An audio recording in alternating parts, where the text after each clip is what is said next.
पिछली जिंदगी में मेरी कमांडर बीवी ने मेरे कजिन को बोन मैरो दिलवाने के लिए हमारे होने वाले बच्चे को खुद मार दिया था। इसलिए इस बार मैंने बिना कुछ सोचे समझे उसकी हर एक बात मान ली। फिर मेरे उस फट्टू कजिन के फालतू डिप्रेशन का नाटक खत्म करने के लिए वो उसके साथ आईवीएफ से बच्चा भी पैदा करने चली गई। मेरा तो माथा ठनका, पर उसने मुझे खुद को छूने तक से मना कर दिया। क्या ही चूना लगा, मेरे को अब नई जिंदगी मिली है और मेरे कजिन का डिप्रेशन भी बिल्कुल सही टाइम पर वापस लौट कर आ गया है। इस बार मुझे ना तो वो औरत चाहिए और ना ही वो बच्चा कचरा साफ हुआ। कॉमरेड कैस्पियन, तुमने तो पूरे शहर के एंट्रेंस एग्जाम में टॉप करके बवाल मचा दिया। तुम्हारा पूरा परिवार और तुम्हारी बीवी दोनों ही इसी राजधानी में रहते हैं, इसलिए सबसे अच्छा यही रहेगा कि तुम कैपिटल यूनिवर्सिटी को ही अपनी पहली पसंद के रूप में चुन लो। भाई क्या बोलती, पब्लिक एकदम सही रहेगा ना। टीचर की उस हंसी मजाक वाली बात ने मुझे एकदम झकझोर दिया और मैं तुरंत झटके से सीधा खड़ा हो गया। मैंने बोला, टीचर मुझे सीधा नेशनल डिफेंस यूनिवर्सिटी के अंदर अपना एडमिशन करवाना है। मैंने पक्का सोच लिया है कि मैं साइंस रिसर्च करूंगा और देश के काम आऊंगा। नया जन्म मिला है, अब मैं उस परिवार और झूठे प्यार के पीछे कभी नहीं भागूंगा जिसे मैं कभी जीत ही नहीं सकता। मैं यहाँ से बहुत दूर जाना चाहता हूँ ताकि इस राजधानी में कभी वापस ना आना पड़े।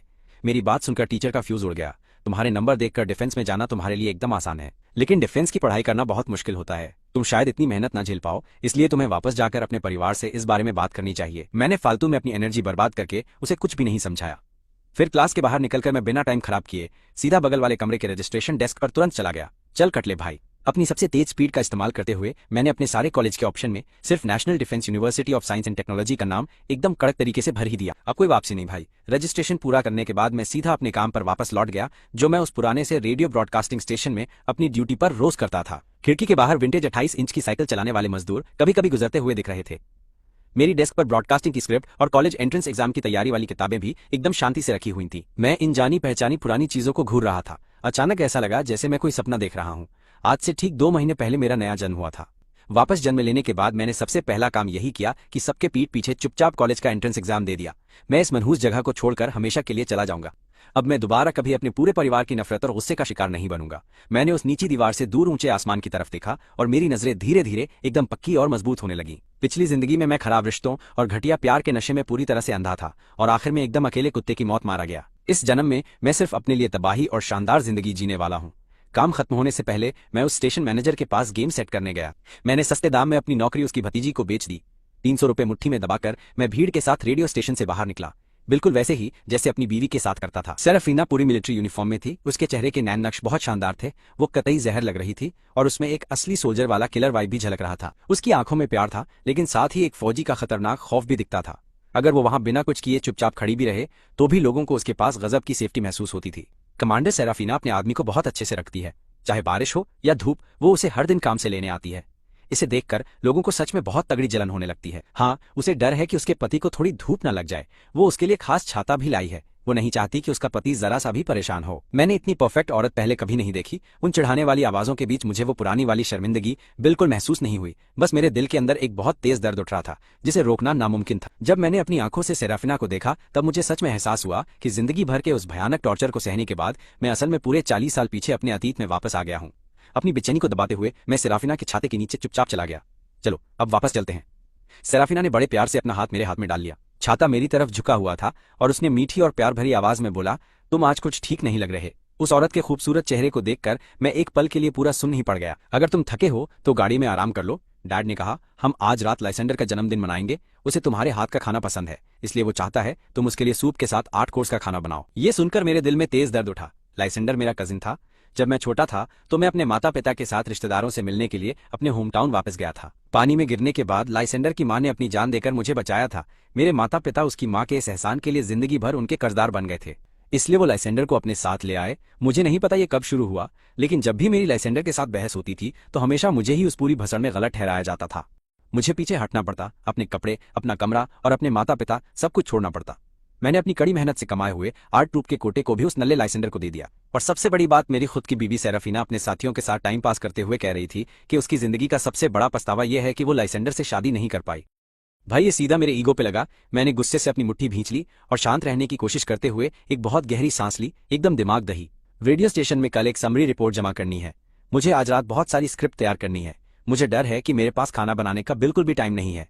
हम खाने के लिए पीस होटल क्यों नहीं चले जाते? मैंने बड़ी होशियारी से मना कर दिया, लेकिन सेराफिना ने सिर हिलाकर मेरे इस आइडिया को रिजेक्ट कर दिया। मॉम डैड जानते हैं कि तुम काम में बिजी हो, पर लाइसेंडर का जन्मदिन साल में एक बार आता है। मॉम डैड ने कहा है कि वो सामान तैयार करने में मदद करेंगे, तुम्हें बस खाना बनाना है। वापस जाकर मैं तुम्हारी स्क्रिप्ट लिखने में तुम्हारी पूरी मदद कर दूंगी। मेरे पास मना करने का कोई रास्ता ही नहीं था।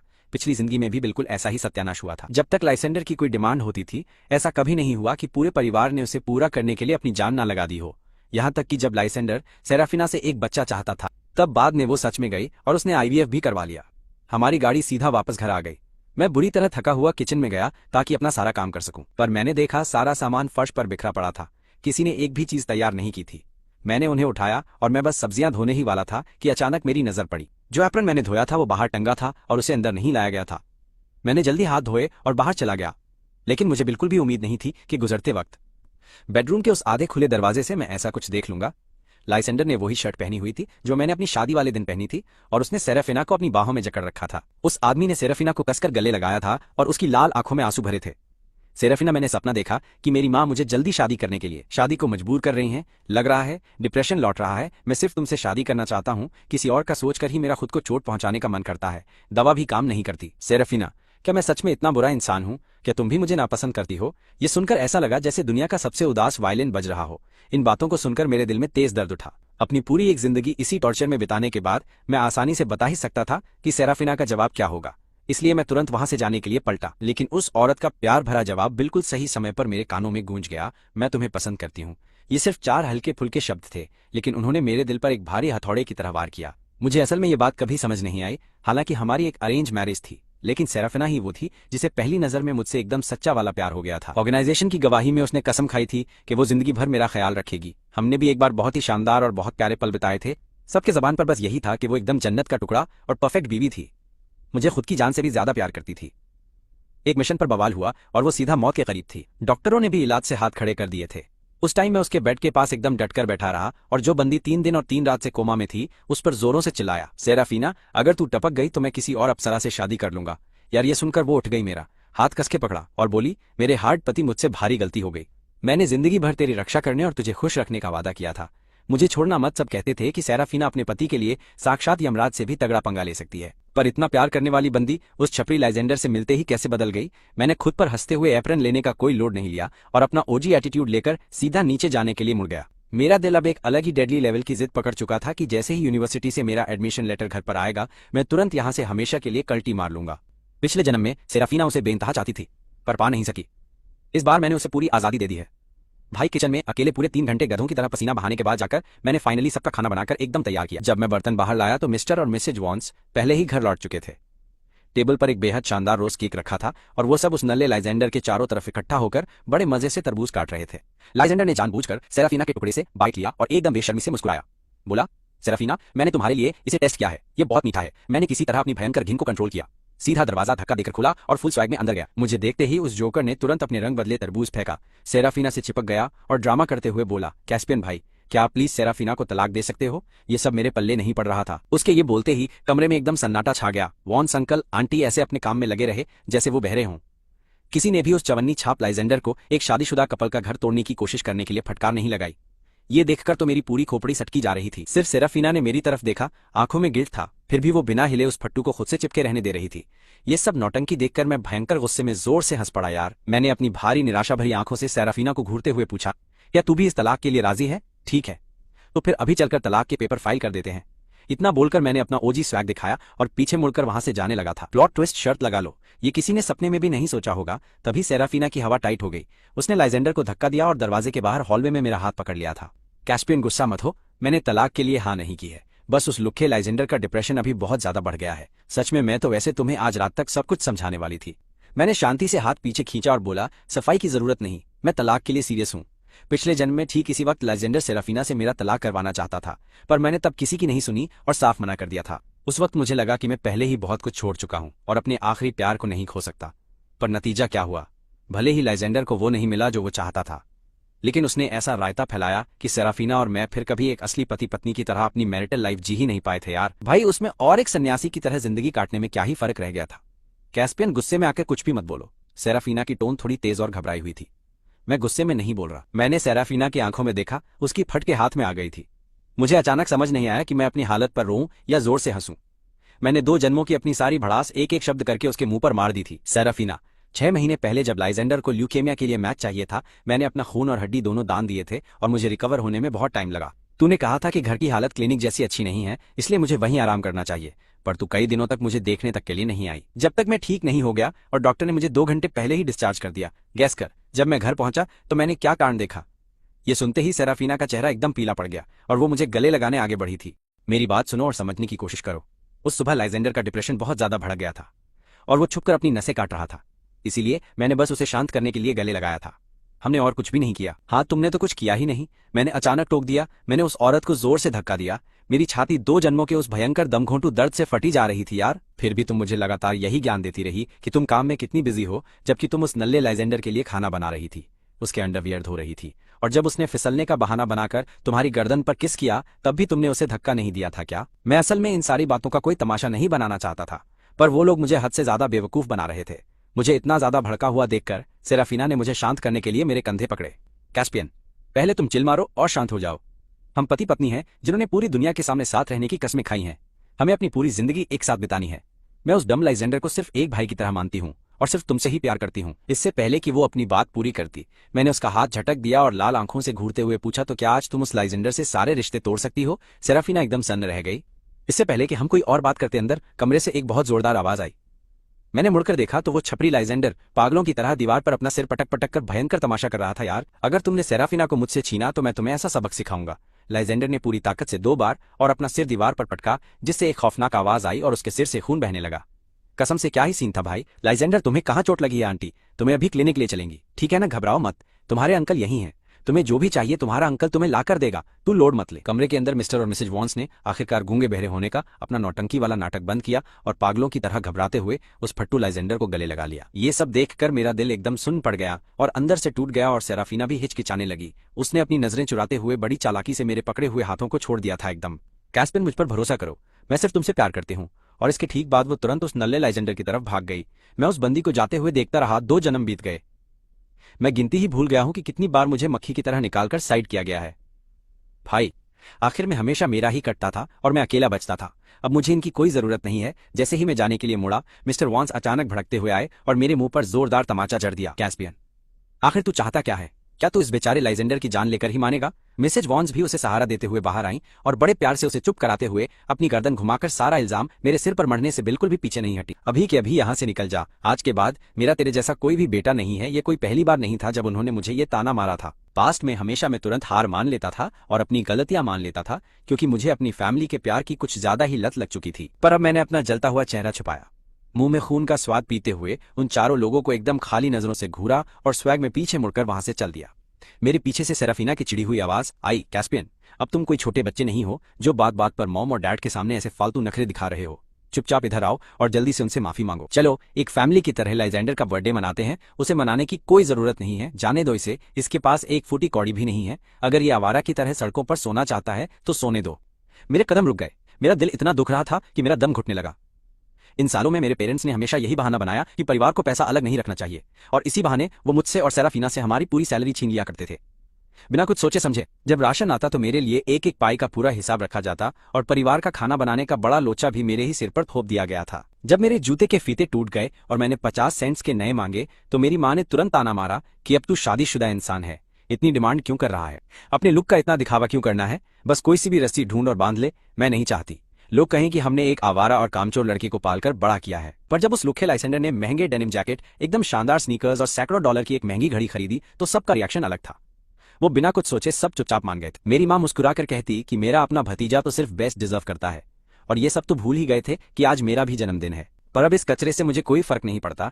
अगर वो प्यार नहीं करते तो मैं खुद को चाहूंगा। मैंने नौकरी बेचकर मिले $300 जेब में कसकर पकड़ लिए। मैं सीधा दुकान पर गया और अपने लिए एक रोज केक खरीदा। पहला बाइट लिया, फिर दूसरा केक बहुत मीठा था, लेकिन मेरे दिल के अंदर कड़वाहट की एक के बाद एक बड़ी लहरें उठ रही थी। समझ आ गया कि लाइसेंडर जैसी चीजें पाकर भी मुझे कोई खुशी नहीं मिल रही। शायद मुझे उन धोखेबाज लोगों से अब कभी कोई उम्मीद नहीं रखनी चाहिए थी। जो चीजें उस लुक्खे ने पहले ही छीन ली थी उनके लिए क्या रोना। तभी अचानक मेरे मुंह में एक अजीब सा स्वाद आया और मैं बुरी तरह से उल्टी करने लगा। 1 घंटे बाद डॉक्टर ने बताया कि मुझे उस बुढ़े के थप्पड़ की वजह से हल्का कॉन्कशन हुआ है। मैं पूरी तरह थका हुआ वो मेडिकल रिपोर्ट पकड़कर बाहर की तरफ निकला। बाहर आते ही मैं सीधा सेराफीना से टकरा गया। उसके हाथ में एक कागज था जिस पर बड़े लाल अक्षरों में एकदम साफ तलाक के पेपर लिखा हुआ था। हमारी नजरें एकदम मिली और उसकी तो हवा टाइट हो गई। उसने तुरंत उस पेपर को मरोड़कर अपनी जेब में ठूंस लिया, फिर ऐसे बर्ताव करने लगी जैसे यहाँ पर कुछ हुआ ही ना हो। वो मुस्कुराई और प्यार से मेरा हाथ पकड़ लिया। क्या तुमने सुना कि लाइसेंडर की तबीयत खराब है और वो अस्पताल में है, इसलिए तुम खास तौर पर आए हो? मुझे पता था कि तुम ठंडे दिमाग से सोचोगे। डैड ने तुम्हें सिर्फ इसलिए मारा क्योंकि वो बहुत ज्यादा गुस्से में थे कि तुमने लाइसेंडर की बर्थडे पार्टी का पूरा कबाड़ा कर दिया। अंदर चलकर बस उनसे चुपचाप माफी मांग लेना, फिर सब एकदम पहले जैसा सेट हो जाएगा। शांति से घर में बरकत आती है और परिवार की हर उलझन सुलझ जाती है। मुझे सच में समझ नहीं आ रहा था कि आखिर मेरी असली गलती क्या थी। क्या सिर्फ इसलिए कि मैंने अपनी पत्नी को उसके हवाले नहीं किया? बिना मेरी सुने उसने मुझे वार्ड के बाहर खींच लिया। जैसे ही हम वहां पर रुके, हमें अंदर से लाइसेंडर की आवाज आई, आंटी, मेरे और सेराफीना के आईवीएफ वाले बच्चे में लड़का होगा या लड़की, कोई तो बताओ। मेरे कदम एकदम से लड़खड़ाए और मैं सीधा सेराफीना से जा टकराया। फिर मैं ऐसे सीधा खड़ा हो गया जैसे मुझे कोई सुई चुभ गई हो और एकदम तन गया। मैंने अपनी लाल आंखों से मुड़कर सेराफीना को घूरा और एकदम गुस्से से कहा, तुम मुझे यहाँ बस ये बताने लाई हो कि तुम लाइसेंडर के साथ एक आईवीएफ वाला बच्चा करने वाली हो? सेराफीना ने कुछ बोलने के लिए अपना मुंह खोला, लेकिन इससे पहले कि वो कुछ कहती, लाइसेंडर भागता हुआ वार्ड से बाहर आ गया और एकदम भीख मांगते हुए बोला, भाई सेराफीना को दोष मत देना, मुझे बच्चे बहुत ज्यादा पसंद है और मैं एक प्यारा सा बच्चा चाहता हूँ। हम तो बस देश की पॉलिसी का पालन कर रहे हैं। मैंने शादी करने और कोई पत्नी लाने का प्लान नहीं बनाया है। सिर्फ ये बच्चा ही पूरी जिंदगी मेरे साथ रहेगा, इतना तो तुम भी समझ ही सकते हो ना। मैंने सेराफीना को एकदम ठंडी नजरों से घूरा और सीधा पूछा, तो तुमने हाँ कर दी? मेरी उन एकदम भावहीन आंखों से घूरे जाने पर सेराफीना अचानक से थोड़ी घबरा गई और उसकी हवा एकदम टाइट हो गई। कैस्पियन, इतना ज्यादा गुस्सा मत हो, ये तो बस एक साइंटिफिक इन विट्रो कल्टीवेशन है। मेरा लाइसेंडर के साथ कोई भी जिस्मानी रिश्ता नहीं बनने वाला है। हम दोनों अभी भी पूरी तरह से मासूम है। मैं अपना झूठा नाटक और नहीं रोक पाया और मैंने भारी सार्काज्म के साथ उसकी धज्जियां उड़ा दी। तुम मिलकर बच्चा पैदा कर रहे हो और इसे मासूमियत कहते हो? ये बेशर्मी लाते कहां से हो जो मुझसे समझने की उम्मीद कर रहे हो? ये सुनकर मेरी आंखें एकदम फटी रह गईं। मेरी पिछली जिंदगी में सेराफीना हमेशा काम का बहाना बनाकर बहुत लंबे समय तक घर नहीं आती थी, जब तक मुझे उस आईवीएफ वाले खेल का पता चला। सेराफीना पहले ही इस नल्ले के बच्चे को जन्म दे चुकी थी। वो बच्चा गोरा और गोलू था, जिसे जन्म से ही सबका बेशुमार प्यार मिला। किसी को अंदाजा भी नहीं होगा कि मुझे कैसा फील हुआ। वो पल मेरे लिए कितना दर्दनाक था जब मैंने लाइसेंडर और सेराफीना के उस छोटे से बच्चे को सेराफीना को अपनी सगी मां कहकर बुलाते हुए देखा। उन तीनों का परिवार बहुत खुश और एकदम चिल था, जबकि मैं सेराफीना का असली पति था। पर वो मेरे करीब नहीं आती थी। मेरा कोई बच्चा नहीं था और मैं मरते दम तक एकदम अकेला रह गया। मेरी पिछली जिंदगी में अकेलेपन से तड़प कर मरने से ठीक पहले भी सेराफीना उस बच्चे के साथ मिलकर लाइसेंडर के लिए एक बहुत ही शानदार और बड़ी सी बर्थडे पार्टी होस्ट करके फुल मजे कर रही थी। मेरा फैसला अब और पक्का हो गया था। इस बार मैंने खुद को सीधा किया और पीछे हटने से मना कर दिया। और अगर मैं कहूं कि मुझे ये बिल्कुल मंजूर नहीं है। सेराफीना, तुम एक कमांडर हो, शादी होने के बाद भी तुम अपने पति के कजिन के साथ इतने घटिया और अजीब तरीके से चिपकी हुई हो, ये क्या है? क्या तुम्हें इस बात का बिल्कुल भी डर नहीं है कि तुम पर अनैतिक व्यवहार का ठप्पा लग जाएगा और इस गैर कानूनी अफेयर के चक्कर में तुम्हारी पोस्ट 3 रैंक नीचे गिरा दी जाएगी? मेरी बात सुनते ही सबके चेहरों का रंग उड़ गया। मिस्टर वेंस दौड़ कर आए और मुझे एक और जोरदार थप्पड़ जड़ दिया। कैस्पियन, क्या तेरा दिमाग सटक गया है? तू सच में सेराफीना की पोस्ट और कैरेक्टर को लेकर मुझे सरेआम धमकी दे रहा है? मैंने सुन्न पड़ा, चेहरा सहलाते हुए धीरे से हाथ उठाया और मेरी आंखें बर्फ जैसी ठंडी हो गईं। इस पूरे परिवार का सुकून बर्बाद करने वाला इंसान मैं तो कभी नहीं था। इस दमघोंटू सन्नाटे में लाइसेंडर की आंखें अचानक से ऊपर घूम गईं और वो बेहोश हो गया। लाइसेंडर, ये भसड़ वहीं रुक गई। मिस्टर वेंस, मिसेस वेंस और सेराफीना ने एकदम घबराकर डॉक्टर को बुलाया। ये हमेशा का नाटक था। उस फट्टू लाइसेंडर की टाइमिंग हमेशा इतनी परफेक्ट होती थी। वो सही समय पर बेहोश हो जाता था और फिर हमेशा की तरह मुझे बहुत बुरी तरह सुनाया जाता था, और चाहे मेरी गलती हो या ना हो, मुझे हार मानकर एक बार फिर से माफी मांगनी ही पड़ती थी। मैंने उनकी तरफ एक सार्कास्टिक लुक दिया और सीधा क्लिनिक से बाहर निकल गया। मैं घर नहीं गया, बल्कि उसकी जगह मैं सीधे रेडियो स्टेशन के हॉस्टल वाले कमरे में चला गया। जब मैं कॉलेज एंट्रेंस एग्जाम की तैयारी कर रहा था, तभी मैंने चुपके से अपने सारे जरूरी आईडी डॉक्यूमेंट्स घर से बाहर निकाल कर रख लिए थे। जब मैंने अपनी नौकरी बेची थी तो स्टेशन मैनेजर के साथ डील फिक्स हो गई थी। जैसे ही मेरी यूनिवर्सिटी का एडमिशन लेटर मेरे हाथ में आएगा, मैं यहाँ से कट लूंगा। इस बीच में आराम से हॉस्टल में रुक सकता हूँ, अपना काम चालू रख सकता हूँ और स्टेशन मैनेजर की भतीजी को रेडियो स्टेशन के सारे काम सिखाकर उसे अच्छे से ट्रेनिंग दे सकता हूँ। अगले 3 दिनों तक किसी ने मेरी शक्ल नहीं पूछी। शायद वो पूरा परिवार क्लिनिक में लाइसेंडर की पहरेदारी कर रहा था और उन्हें इस बात की बिल्कुल भी भनक नहीं थी कि मैं घर नहीं गया हूँ। एक नई जिंदगी के मजे लेते हुए मुझे रोज उस छपड़ी लाइसेंडर के नखरे नहीं झेलने पड़ रहे थे और ना ही परिवार की चापलूसी करनी थी। सब एकदम बवाल था। मेरे ये दिन इतने सुकून से बीते जितने पहले कभी नहीं बीते थे। आज काम खत्म होने के बाद मैंने स्टेशन मैनेजर को कॉलेज एंट्रेंस एग्जाम की वो सारी किताबें वापस कर दी जो मांगी थी। मैनेजर ने मुझे लाल खजूर का एक बहुत ही बड़ा पैकेट दिया और मुस्कुराते हुए बोला, भाई, पिछले कुछ दिनों से मेरी भतीजी को काम सिखाने के लिए तेरा बहुत शुक्रिया। वैसे कैस्पियन, तूने कॉलेज का एंट्रेंस एग्जाम कब दिया था? मेरे चेहरे पर कोई भी रिएक्शन नहीं आया और मैं बहुत ही नॉर्मल तरीके से बिना पलक झपकाए सेराफीना को कॉरिडोर की तरफ ले गया। मैंने बिना हिचकिचाए एकदम कॉन्फिडेंस के साथ झूठ बोला कि मैंने कोई एग्जाम नहीं दिया है। वो तो दरअसल स्टेशन मैनेजर का बच्चा इस बार पेपर दे रहा है। सेराफीना ने बिना किसी वजह के राहत की सांस ली और मुझसे आगे पूछताछ नहीं की। उसने बस इतना पूछा, कैस्पियन, क्या तू पहले हमेशा घर जाकर नहीं सोता था? भले ही तू रात के 1 या 2 बजे तक बिजी रहता था, तू पिछले कुछ दिनों से वापस नहीं आया है। डैड ने मुझे खास तौर पर ऑर्डर दिया है कि तुझे घर ले जाऊं। ये ऐसा ऑर्डर था जिसका सीधा सा मतलब था कि मुझे हर हाल में घर जाना ही होगा। मैं सच में उस वेंस परिवार के घर वापस नहीं जाना चाहता था। मुझे बहुत अच्छे से पता था अगर मुझसे करवाने के लिए कोई फालतू काम नहीं होता तो मिस्टर वेंस मुझे यानी सगे बेटे को कभी याद नहीं करते। लेकिन ये सोचकर कि मेरा यूनिवर्सिटी का एडमिशन लेटर बहुत जल्द आने वाला है और मैं उन सबसे हमेशा के लिए दूर भागने वाला था, मैं इस नाजुक मौके पर कोई नया रायता नहीं फैलाना चाहता था। इसलिए मैं चुपचाप उसके साथ घर चला गया। जब हम घर पहुंचे तो मिस्टर वेंस भी काम खत्म करके वापस आ गए थे। सेराफीना एक पल के लिए रुकी और फिर बोली, कैस्पियन कुछ बढ़िया सा खाना बना दे और उसे सीधा क्लिनिक पहुंचा दे। मैंने कोई जवाब नहीं दिया। सेराफीना ने आगे कहा, मॉम और डैड ने जो तुम्हें जाने के लिए बोला था वो सिर्फ गुस्से वाली बातें थी, उन्हें ज्यादा अपने दिल पर मत लगाओ। तभी मिस्टर वैंस ने झिझकते हुए बीच में टांग अड़ाई और कैश की एक गड्डी मेरे हाथों में थमा दी। मुझे यकीन है तूने इन दिनों अपनी गलतियों के बारे में अच्छे से सोच लिया होगा। जल्दी से पैसे ले, राशन ला और बढ़िया खाना बनाकर सीधा लाइसेंडर के क्लिनिक पहुंचा दे। उसे तेरा खाना ठूसने की आदत है, वहां ढंग से ना खाने से उसका वजन काफी कम हो गया है। उनकी एक बात मेरे कानों में किसी नुकीली सुई की तरह बुरी तरह चुभ रही थी। अगर ये मेरी वो पुरानी जिंदगी होती तो शायद मैं अब तक सेराफीना को गले लगाकर अपना सारा दर्द उसे बताता, लेकिन अब मुझे मुंह खोलने का कोई शौक नहीं था। मैं बस चुपचाप पैसे लेकर बिना कुछ बोले वहां से बाहर निकल गया। जब तक मैं उन लोगों से कोई फालतू उम्मीद नहीं रखूंगा तब तक वो मुझे बिल्कुल चोट नहीं पहुंचा सकते। मैंने राशन खरीदा, खाना बनाया और फिर उसे आराम से खाकर उसके बाद ही मैं वो टिफिन लेकर क्लिनिक पहुंचा। बाहर उस लंबी दालान से ही मुझे वार्ड के अंदर से तेज हंसने की आवाजें सुनाई दे रही थी, लेकिन जैसे ही मैंने अंदर एंट्री ली वहां का पूरा माहौल एकदम से सुन पड़ गया। मिसेज वेंस ने बहुत सख्त शक्ल बनाकर मेरे हाथों से लंच बॉक्स छीना और फिर भी बकवास करने लगी। इतनी देर क्यों लगाई? सेराफीना मिशन पर जाने से पहले यहाँ बैठकर लाइसेंडर के साथ शांति से खाना खाना चाहती थी, लेकिन उसे इस काम के लिए समय भी नहीं मिला। बेचारा लाइसेंडर भूख से तड़प रहा है। मेरे जवाब का कोई इंतजार किए बिना मिसेज वेंस ने हवा में कहा, अरे हाँ, लाइसेंडर अब धीरे धीरे रिकवर हो रहा है और आर्ट ट्रूप वाले उसे अपनी टीम में नहीं चाहते, इसलिए तुम्हें अपने रेडियो स्टेशन वाली नौकरी सीधे लाइसेंडर को दे देनी चाहिए, जिससे तुम्हें खुद के लिए एक ब्रेक मिल जाएगा। मैं जरा रुका और मेरी झुकी हुई नजरों में थोड़ा सार्काज्म था। मेरे परिवार का लाइसेंडर के लिए मुझे पीछे हटने को कहना उनकी एक पक्की आदत बन चुकी थी। पहले भी जब उन्हें लाइसेंडर के लिए मुझसे बोन मैरो चाहिए था तो उन्होंने मुझे ब्लैकमेल करने के लिए भूख हड़ताल कर दी थी, और यहां तक कि सेराफीना ने भी अपने अबॉर्शन का इस्तेमाल करके मुझे बहुत गंदी वाली धमकी दी थी। उस वक्त उन सबने वादा किया था कि कैस्पियन, अगर तुम इस बार लाइसेंडर को बचाने के लिए अपना बोन मैरो दान कर दोगे तो हम कभी तुम्हें उसके लिए कुछ छोड़ने को नहीं कहेंगे। उस दिन मैंने वो बच्चा खो दिया जिसका मैं बहुत लंबे समय से इंतजार कर रहा था। बाद में सेराफीना ने लाइसेंडर से वादा किया कि वो मेरे साथ कभी शारीरिक संबंध नहीं बनाएगी, और इस तरह मैं अपनी पूरी जिंदगी बिना बच्चे के ही रह गया। 2 जन्मों की दूरी होने के बावजूद इन पुरानी बातों को सोचकर आज भी मेरी रूह कांप उठती है। मुझे तुरंत कोई भी जवाब न देते हुए देखकर मिस्टर वेंस ने फिर से उसी पुराने अतीत का राग अलापना शुरू कर दिया।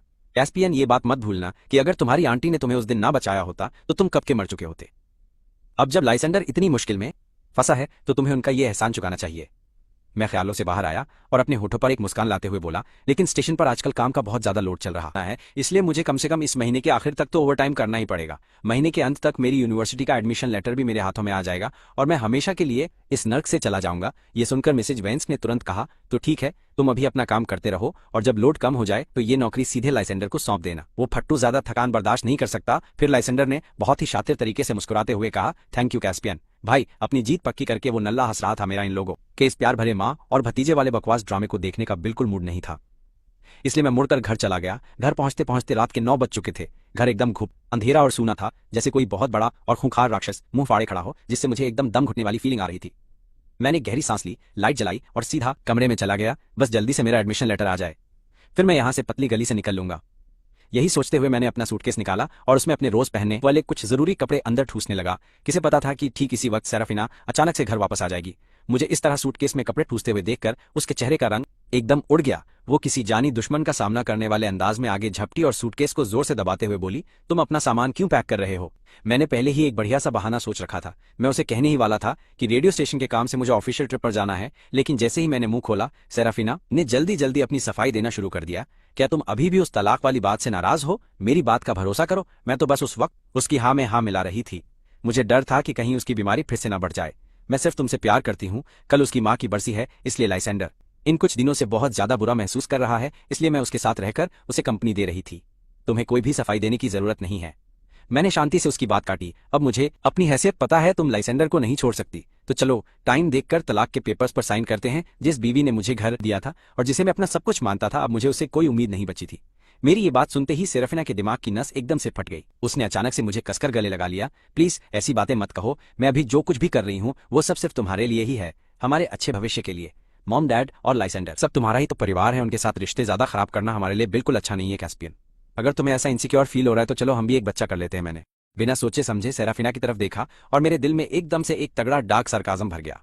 मेरी पिछली जिंदगी में लाइसेंडर की हालत ठीक रखने के लिए उस बच्चे को मारने के बाद उसने मुझसे कभी बच्चा करने की बात नहीं की थी, और अब क्या वो तसल्ली देने के लिए कोई भीख दे रही है? मेरे मना करने से पहले सराफीना ने अपनी बात जारी रखते हुए कहा, मैंने सोच लिया है, एक बार हमारा बच्चा हो जाए फिर तुम्हें मेरे और लाइसेंडर के रिश्ते को लेकर अपने दिमाग में फालतू के ख्याली पुलाव नहीं पकाने चाहिए। उसकी आंखों में लाचारी और मुझे मनाने की वो गजब की तड़प देखकर मेरी नजरें धीरे धीरे डार्क हो गई। कोई जरूरत नहीं है, अभी मैं अपने करियर पर फोकस करना चाहता हूं। मैं किसी बच्चे के फालतू चक्कर में बनना नहीं चाहता। सच कहूं तो मुझे उसके साथ बच्चा पैदा करने में 0% इंटरेस्ट था, सिर्फ ये सोचकर ही कि मेरे अपने खुद के बच्चे को लाइसेंडर के उस बच्चे के साथ मिलकर सराफिना को मां बुलाना पड़ेगा। मुझे एकदम गंदी वाली उल्टी आ रही थी। मेरे शांत रूप को देखकर सराफिना ने बुरी तरह थक कर अपनी नाक को जोर से सिकोड़ लिया। तुम्हारी ऐसी हरकतों की वजह से मैं सच में बहुत ज्यादा थक जाती हूँ। उसे बिल्कुल पल्ले नहीं पड़ रहा था कि सब कुछ एकदम सही था, फिर अचानक मैं इतना ज्यादा जिद्दी क्यों बन गया, और मैंने कोई भी सफाई सुनने से सीधा मना क्यों कर दिया। मेरे हाथ थोड़े से सख्त हो गए। जब तुम इतनी थक चुकी हो तो अलग होने से मना क्यों कर रही हो? सेराफिना के होठ हिले और उसने ऐसे गहरी सांस ली जैसे वो मुझसे पूरी तरह हार गई हो। उसने एक कदम आगे बढ़ाया, अपने पंजों के बल खड़ी होकर मेरे होठों के किनारे पर एक किस किया। कैस्पियन, अब ऐसी फालतू बातें मत करो। हम दोनों भला कैसे अलग हो सकते हैं? हमने साथ मिलकर आगे बढ़ने और एक दूसरे का साथ देने का वादा किया था। रही बात बच्चे की, तो अगर तुम नहीं चाहते तो हम इस बारे में बात नहीं करेंगे। मुझे अपनी मीठी आवाज में प्यार से कुछ बातें समझाने के बाद सेराफिना ने आखिरकार अपना कोट उतारा और मुंह धोने के लिए सीधे बाथरूम में चली गई। जब बाथरूम का वो दरवाजा खुलने और बंद होने की आवाज आई तभी मैंने एक लंबी और गहरी सांस ली। मैंने अपनी सारी भावनाओं को झटक दिया और बिस्तर से अपने मुड़े हुए कपड़े उठाने के लिए गया, लेकिन तभी मैंने देखा कि सेराफिना के कोट के नीचे से कागज की मुड़ी हुई गेंद और एक आदमी का टैंक टॉप नीचे गिर गया था। मैंने एक ही नजर में पहचान लिया कि ये सब लाइसेंडर के ही कपड़े थे। उस मुड़े हुए कागज पर सेराफिना के हाथों से साइन किया हुआ तलाक का रिपोर्ट था। मुझे ये समझने में जरा सा भी टाइम नहीं लगा कि ये सारा बवाल उसी लाइसेंडर की बहुत गंदी चाल थी। भले ही मैंने इस रिश्ते को खत्म करने का फैसला कर लिया था, लेकिन इन चीजों को देखकर आज भी मेरा दिल दर्द से ऐसे धड़क रहा था जैसे किसी ने मेरे सीने में तेज चाकू घोंप दिया हो। मैंने गहरी सांस ली, उस घटिया टैंक टॉप को वापस सेराफिना के कोट की जेब में ठूंसा, फिर उस तलाक की रिपोर्ट को उठाकर सिग्नेचर वाली जगह पर अपना नाम लिखा और उसे चुपचाप अपने सूटकेस में रख दिया। उस रात मेरे नए जन्म के 2 महीने बाद ये पहली बार था जब मैंने और सेराफिना ने एक ही बेड शेयर किया। मुझे अंदर से बहुत खतरनाक टॉर्चर फील हो रहा था। सेराफिना की तरफ अपनी पीठ करके लेटे हुए मैंने खुद को रिलैक्स करने के लिए चुपचाप कुछ गहरी सांसें ली। मेरे लिए ये एक साथ सोने वाली बात 2 जन्मों और दशकों के अंधेरे और वक्त में फैली हुई थी। कैस्पियन, मुझे तुम्हें गले लगाने दो। उस औरत की मीठी आवाज ने अचानक मुझे मेरे ख्यालों से बाहर खींचा। एक गर्म कोमल शरीर इतनी तेजी से मेरी तरफ झुका कि मुझे मना करने का टाइम तक नहीं मिला। मैं एकदम सख्त हो गया और अपना शरीर कसते हुए बस धक्का देने वाला था कि तभी उसकी फुसफुसाहट मेरे कानों में गूंजी। कैस्पियन, मेरी वजह से तुमने हाल ही में बहुत दर्द सहा है, मुझे माफ कर दो। उसकी बात सुनते ही मेरी आंखों में नमी आ गई और मैं चाहकर भी अपने आंसू नहीं रोक पाया। पिछले जन्म में जिंदगी का आधा हिस्सा एकदम पत्थर बनकर काटने के बाद मुझे लगा था कि शायद सेराफिना के सामने मैं कभी एक आंसू नहीं बहा पाऊंगा, पर इस वक्त उसके मुंह से निकले बस एक सॉरी ने मेरे अंदर के पूरे बवाल और भड़ास को एकदम बाहर निकाल दिया था। भाई, मैंने महसूस किया कि सेराफिना मुझसे पूरी तरह से चिपक गई थी। वो इतनी भयानक ताकत से मुझे अपने गले लगा रही थी जैसे वो मेरे अंदर ही पूरी तरह समा जाना चाहती हो। उसने लंबे समय से मुझे ऐसे गले नहीं लगाया था। आखिरी बार ऐसा तब किया था जब वो एक मिशन पर मरते मरते बची थी। क्या मुझे हमेशा के लिए खोने के उसी खौफ के मारे उसने आज मुझे ऐसे कसकर पकड़ा हुआ है? मैंने अपनी आंखें बंद की और अपने आंसुओं को पीछे धकेल दिया। अगर तुम मुझे खोने से इतना डरती हो तो फिर तुमने मुझे उस लुखे लाइजेंडर के लिए 2 जन्मों तक इतना भयंकर दर्द और तकलीफ क्यों सहने दी? जब कोई इंसान गलती करता है तो उसे कीमत चुकानी ही पड़ती है, लेकिन मैंने अपनी पूरी दिमागी हालत खराब होने के बावजूद भी सेराफिना को खुद से दूर नहीं किया। अगली सुबह सेराफिना मुझे छोड़ने के लिए रेडियो स्टेशन तक साथ गई। मिलिट्री कंपाउंड के पास से गुजरते हुए मैं अचानक अपनी जगह पर रुक गया। सेराफिना को थोड़ा अजीब लगा। उसने पूछा, कैस्पियन, तुम यहाँ ये क्या कर रहे हो? मैंने उसकी तरफ देखा। मेरे पास एक एप्लीकेशन है जो मैं मिलिट्री लीडरशिप को देना चाहता हूँ। ये सुनकर सेराफिना अचानक बिना किसी वजह के घबरा गई। कैसी एप्लीकेशन? क्या तुम मुझे वो दिखा सकते हो? मैं बस उसे जवाब देने ही वाला था कि तभी वहां पर कंपाउंड के गेट पर एक कार आकर रुक गई। मिस्टर और मिसेज वॉन्स उस फट्टू लाइजेंडर को वापस ले आए थे। सेराफिना को देखते ही लाइजेंडर ने तुरंत जोर से चिल्लाते हुए कहा, सेराफिना, क्या तुमने मुझसे ये वादा नहीं किया था कि तुम मेरी मॉम को श्रद्धांजलि देने मेरे साथ चलोगी? हमें चलना चाहिए। सेराफिना ये सुनकर तुरंत पीछे हट गई। मैंने शांति से उस कार को दूर जाते हुए देखा, अपनी नजरें हटाई और अपने हाथों में पकड़ी उस तलाक की रिपोर्ट को नीचे देखते हुए धीरे से बुदबुदाया, सेराफिना, अब हमारा कोई कल नहीं बचा है। मैंने तुरंत अपनी तलाक की रिपोर्ट जमा कर दी। जब मैं वापस अपने रेडियो स्टेशन पहुंचा तो मुझे किस्मत से खबर मिली कि नेशनल डिफेंस यूनिवर्सिटी से मेरा एडमिशन लेटर फाइनली आ गया है, जिसकी मुझे बहुत ज्यादा जरूरत थी। मैंने तुरंत अपनी छुट्टी ली और सीधा हाउस होल्ड रजिस्ट्रेशन वाले पुलिस स्टेशन चला गया। वहां जाकर मैंने बिना टाइम खराब किए अपनी रेसिडेंसी फाइल को नेशनल डिफेंस यूनिवर्सिटी में ट्रांसफर करवा दिया ताकि मैं यहां से निकल सकूं। भाई, इसके बाद मैंने एडमिशन लेटर पर लिखे हुए सभी इंस्ट्रक्शन को अच्छे से फॉलो करते हुए आज से ठीक 3 दिन बाद सुबह 8 बजे की टिकट खरीद ली थी। 3 दिन में मैं वांस परिवार और सेराफिना से अपने सारे रिश्ते हमेशा के लिए खत्म कर दूंगा।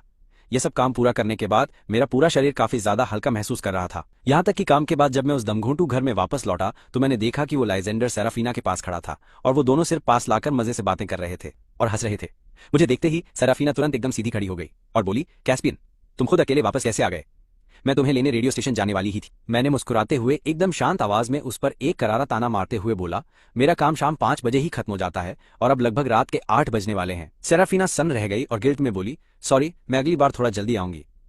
मैंने बस एक नकली मुस्कान दी। उसका पूरा ध्यान अब सिर्फ उस लाइजेंडर के साथ टाइम पास करने में लगा हुआ था। तो वो मुझे लेने के लिए कैसे ही जा सकती थी यार। लेकिन सेराफीना सच में थोड़ा गिल्टी लग रही थी। वो मुझे आराम करने के लिए वापस मेरे कमरे तक ले गई और बोली वो खुद खाना बना के लाएगी। मैंने उसे नहीं रोका। तभी वॉन्स ने कहा, सेराफीना के साथ रहकर लाइजेंडर की हालत में सुधार आया है, तो तुम खुद ही आगे बढ़कर सेराफीना को लाइजेंडर के लिए हमेशा को छोड़ क्यों नहीं देते? उसके सिगरेट के धुएं से मेरी आंखें एकदम लाल हो गईं। मैंने एक सार्कास्टिक हंसी हंसते हुए कहा, क्या आपको अभी भी याद है कि जब मैं छोटा था तो मैं रो पड़ता था, जैसे मुझे सिगरेट की बदबू आती थी? मिस्टर वॉन्स का बूढ़ा चेहरा अपना गुरूर नहीं बचा पाया। वो साफ तौर पर गलत था, फिर भी उसने बेशर्मी से अपनी आवाज ऊंची कर ली। क्या तू अपने सगे बाप पर इल्जाम लगा रहा है? मैं तुझे बता दूं, अगर तू अभी भी मुझे अपना डैड मानता है तो एकदम चुपचाप सेराफीना से अलग दूसरे कमरे में जाकर सोया कर भाई। लाइजेंडर को कोई तकलीफ नहीं होनी चाहिए, पिछले जन्म की तरह ही। ठीक उनके ये भेदभाव वाले शब्द सुनकर मुझे ये सब एकदम फालतू और बिना किसी मतलब का बकवास लग रहा था। सच में मैं आपके परिवार की खुशी में कोई रुकावट नहीं डालूंगा। वापस जाओ और लाइजेंडर को मेरी बधाई दे देना। जल्द ही उसे वो सब कुछ मिल जाएगा जो उसका दिल चाहता है। लाइजेंडर मुझसे जो कुछ भी चाहता है, मेरे जाने के बाद उसे वो सब मिल जाएगा। मुझे हार मानता देखकर मिस्टर वॉन्स ने अपनी टोन नरम की और बोला, ये कैसी बातें हैं? तेरा परिवार क्या है? क्या तू भी वॉन्स परिवार का सदस्य नहीं है? पर यह अच्छा है कि तूने समझदारी दिखाई। चिंता मत कर, एक बार तेरा और सेराफीना का तलाक हो जाए, मैं अपनी वर्क यूनिट से तेरे लिए एक और भी बेहतरीन बंदी ढूंढ लाऊंगा। तब तक हमारा पूरा परिवार एकदम खुशी से रहेगा। इतना कहकर वो पीछे मुड़ा और वहां से चला गया था। मैं भयंकर गुस्से के मारे जोर से हंसा। एक खुशहाल परिवार, ये बात बोलने के लिए उसके पास इतनी बेशर्मी आई कहां से? लेकिन अंत में मैंने बस अपना सारा गुस्सा अंदर पी लिया और मुस्कुरा दिया था। बिल्कुल, आप जो भी कहें, मैंने अपनी जेब में रखी उस ट्रेन की टिकट को कसकर मुट्ठी में भींच लिया। इस वक्त मुझे बहुत ज्यादा खुशी हो रही थी कि मैंने पुनर्जन्म के बाद एंट्रेंस एग्जाम दिया था और अपने लिए यहां से भागने का एक सॉलिड रास्ता बना लिया था। अगले 2 दिनों तक लाइजेंडर अभी भी क्लिनिक में आराम कर रहा था। वो सिर्फ बोरियत दूर करने सुबह घर आता था। मिस्टर वॉन्स, मिसेज वॉन्स और सेराफीना सब उस लाइजेंडर के इर्द गिर्द घूमते रहे। छुट्टी लेकर उसे पहाड़ चढ़ाने ले गए, झील में नाव चलाई और यहाँ तक कि वो लोग साथ एक फैमिली फोटो भी खींचने गए। इस पूरे ड्रामे के दौरान मुझे पूरी तरह से इग्नोर कर दिया गया था। एक और रात बीत गई और फाइनली मेरे जाने का वो खास दिन आ गया था। सुबह 6 बजे मैं एकदम तरोताजा होकर जल्दी उठ गया। बहुत ही बढ़िया और खुश मिजाज के साथ मैंने अपने लिए 2 अंडे उबालकर एक कटोरी नूडल्स का मस्त नाश्ता बना लिया था। इससे पहले कि मैं किचन से बाहर निकलता, दरवाजे के बाहर से कुछ आवाजें आने लगीं। लाइजेंडर ने सेराफीना के कंधों पर अपना हाथ रखा था और उसकी आवाज काफी रोमांटिक थी। सेराफीना, आज सुबह क्लिनिक प्री प्रेगनेंसी चेकअप के लिए खुला रहेगा और मुझे थोड़ा डर लग रहा है। ये सुनकर मेरी हवा टाइट हो गई। प्री प्रेगनेंसी का चेकअप और वो भी IVF वाला। मैं रुका, दरवाजा खोला और फुल स्वैग में लिविंग रूम में घुस गया। मुझे देखते ही सेराफीना और लाइजेंडर ने तुरंत अपनी बातें एकदम बंद कर दी थी। सेराफीना नूडल्स का कटोरा उठाने में मेरी मदद करने आगे आई और बड़े आराम से बोली, कैस्पियन, तुमने कहा था कि तुम महीने के आखिर में अपनी नौकरी लाइजेंडर को दे दोगे, है ना यार? तो मैं आज दोपहर लाइजेंडर को रेडियो स्टेशन ले आऊंगी। ये कैसा रहेगा? मुझे याद आया कि कैसे मैंने पहले रेडियो स्टेशन के काम का झूठा बहाना मारकर उसे लटकाया था और मैं ओवरटाइम के बहाने से लाइजेंडर को टालता आ रहा था। लाइजेंडर की आंखों में वो खुली बेताबी देखकर मैंने बिना कुछ भी कहे बस हाँ में सिर हिला दिया था। मेरे चेहरे पर कोई अजीब भाव नहीं था और सेराफीना ने भी ज्यादा दिमाग नहीं लगाया। फिर मैं तुम्हें बाद में काम पर छोड़ दूंगी और हम रात को साथ में वापस लौटेंगे, ठीक? मॉम और डैड ने कहा है कि वो लाइजेंडर की नई नौकरी का जश्न मनाएंगे। मैंने अपनी आंखों का सार्काज्म छुपाया और बस हाँ में एक जवाब दे दिया था। आज रात तक वो जश्न मनाएं या गुस्से से पागल हो जाएं, इससे मेरा कोई लेना देना नहीं होगा, क्योंकि सुबह 8 बजे तो मैं अपनी ट्रेन में बैठकर यहाँ से निकल जाऊंगा। कैस्पियन, क्या तुम्हें पता है, मैं आज सेराफीना के साथ IVF करने जा रहा हूँ। बहुत जल्द मैं उसे अपने बच्चे की माँ बना दूंगा, देख लेना।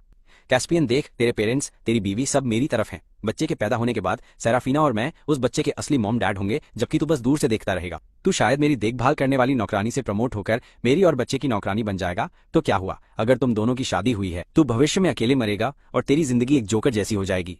अगर मैं तेरी जगह होता तो मेरे पास जीने की कोई वजह नहीं बची होती। एक एक शब्द करके लाइजेंडर ने एकदम बेरहमी से मेरे पिछले जन्म की पूरी कहानी मेरे मुंह पर मार दी थी। मैंने नूडल्स का आखिरी निवाला निगला और एक टिश्यू पेपर निकालकर खींच लिया। अपना मुंह पोंछने के बाद मैं खड़ा हुआ और स्वैग में लाइजेंडर को घूरा। मैं तेरी नौकरानी नहीं बनूंगा और मैं अकेले तो बिल्कुल भी नहीं मरूंगा भाई, क्योंकि इस बार मैंने इन सड़े हुए रिश्तों की भीख मांगना बहुत पहले छोड़ दिया है और अब मैं सेराफीना को अपना इकलौता सहारा या आखिरी उम्मीद बिल्कुल भी नहीं मानता हूँ। एक बार जब मैं राजधानी छोड़ने वाली उस ट्रेन में चढ़ गया तो मैं किसी को खुश करने में अपना वक्त बर्बाद नहीं करूंगा। मैं सिर्फ अपने लिए जीऊंगा। उस फट्टू लाइसेंडर को लगा कि मैं बस सख्त बनने का नाटक कर रहा हूं और वो जोर से हंसा। उसने कहा, फिर तुम बस देखते जाओ जब सेराफीना बाहर आई वेंस भी आए। सेराफीना ने एकदम प्यार से मुझे समझाते हुए कहा, कैस्पियन, पहले मैं तुम्हें रेडियो स्टेशन छोड़ दूंगी, उसके बाद हम आगे का देखेंगे। तुम्हें वहां कोई भी दिक्कत नहीं होगी। मॉम और डैड को अभी भी चेकअप के लिए लाइसेंडर के साथ क्लिनिक जाना है, इसलिए तुम्हें बस पीछे वाली सीट पर मॉम और डैड के साथ थोड़ा एडजस्ट करना होगा। जब उसने ये बात बोली तो वो नल्ला लाइसेंडर जो पहले से ही आगे वाली सीट पर बैठा था जोर से हंसने लगा।